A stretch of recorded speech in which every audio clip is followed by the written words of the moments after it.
This is a zero effort video. I've attempted to record this 4 times already. This is the 5th go, and I'm getting fed up with my GoPro 10. Why can't it power up without a battery in? The batteries are fully charged, you plug them in, 2 seconds after the power gets switched on, 1%. I have no idea what's happening. But anyway, this video is about cassette tape storage. I have 6 or 7 ZX Spectrums. I've got boxes of cassette tapes and a fair few of them don't have a cassette box. Box on a cassette box. They've been lost over the years. Cover tapes that didn't come with one. I had a couple of hours free yesterday, so I went on to Bamboo Labs Maker World to see what was available, already designed and ready to print, and I've printed off 4 that I like the look of, and we'll go through them today. The first one, we'll go for single tapes first. So this is the closest to a standard cassette box. Comes printed in 3 pieces: the front, the rear and the back, all on one plate, and you just put it together when it's finished printing. It's by a guy called Tony Youngblood. I believe his username is YBlood.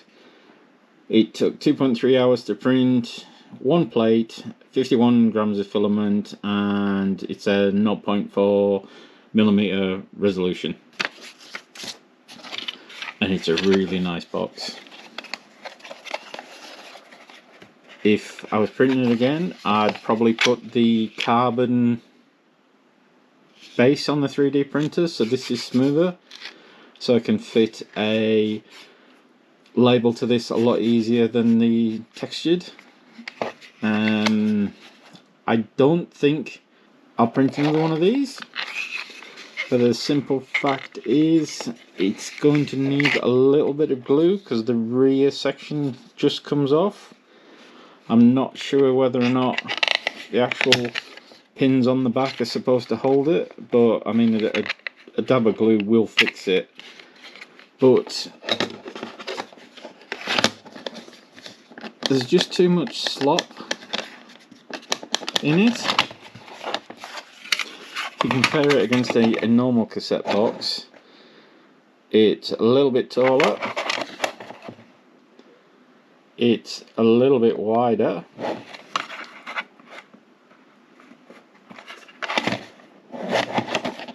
and it's a little bit wider as well. If you've got a few cassettes and you like the old school retro look, this will be okay, just needs a drop of glue. I'm not sure if this will fit into an actual cassette box.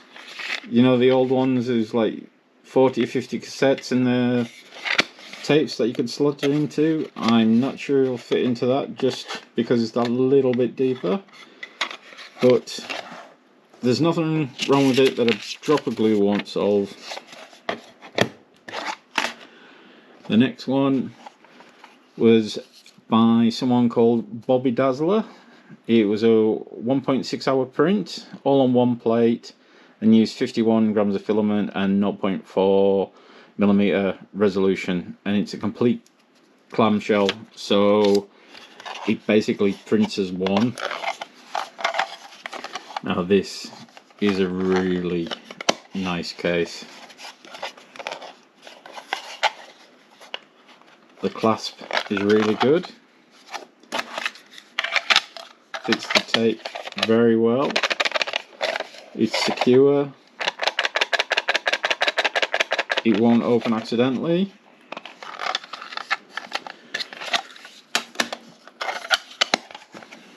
But it's a 1.5 hour print, or 1.6 hour print,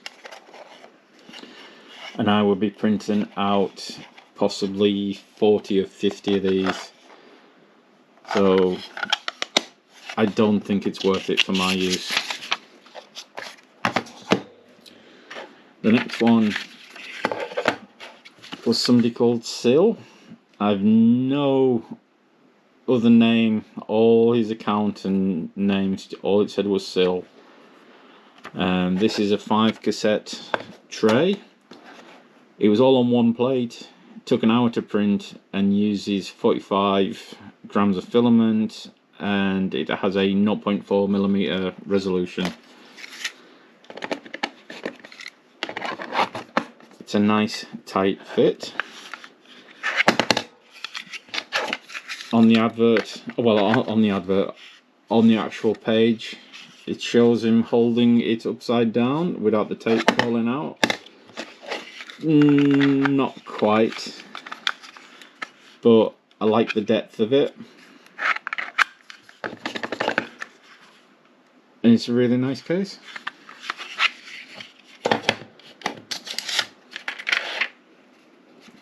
The final one, I'm going to butcher this name, Tobit Obson. Sorry, no idea how to pronounce that. It's a 59-minute print, one plate, only uses 38 grams of filament and 0.4mm resolution, and this thing holds 10 tapes.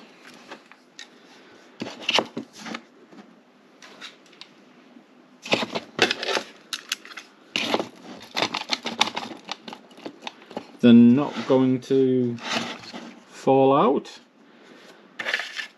They're not held anywhere near as nice as this one, but the fact is it's the same print time, but you can hold 10 tapes.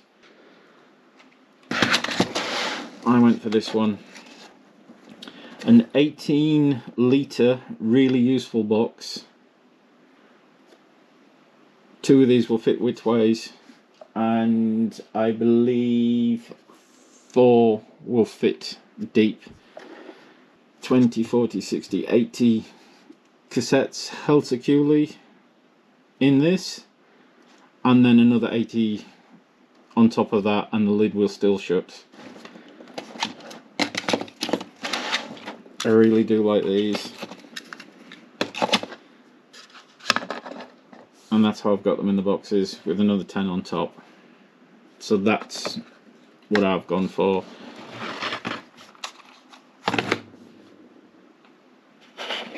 This one was a close second. It was just going to take twice as long to print. I do like the fact that they go in a lot deeper, and I think there's a hell of a lot less chance of dust going in there. I might reprint some more of these, but enlarge the y-axis by 2 times to make it twice as deep. But I'm happy with these, and these are the ones I'll be going for.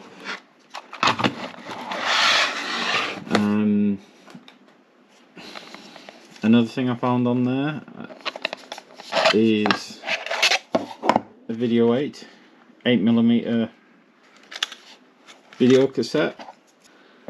This, I have no idea what's on this. The player camera doesn't work anymore, but I wanted a box for it, so I found this box,